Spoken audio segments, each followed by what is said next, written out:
Okay, part three, Peter, of Jesus in the desert and this whole wilderness process with the devil.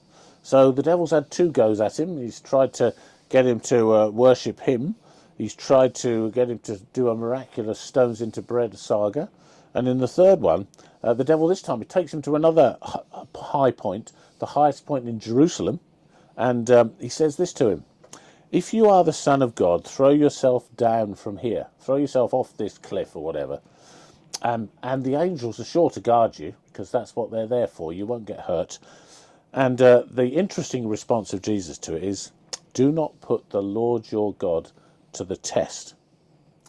So in a way, Lent is a time of testing. It's a time of opening yourself in a quiet and peaceful way to what God might do, knowing that in opening up and giving God more time,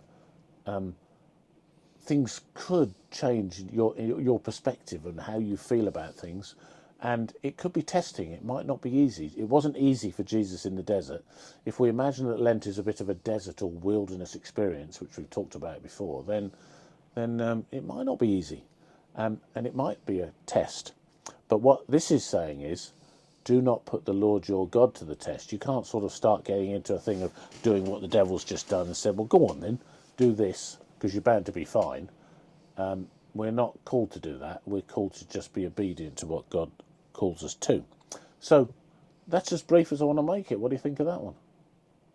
I think, just quickly, an example is Moses, where he tried to get water from a rock, and because of that he was punished and he wasn't able to go into the promised land. Absolutely. It was Caleb and Joshua that we've talked about before. So that's more about why you shouldn't put the Lord to the test.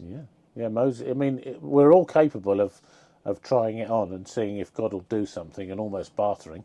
I mean, there is an interesting thought process in another story in the Bible where you're talking about laying out fleeces and so on, but that's not so much a test, but it is an interesting thing that we could come back to. But the testing thing, I am going to make a little bit of a one-off on testing in a couple of days' time, so we'll hold back on any more on that for now.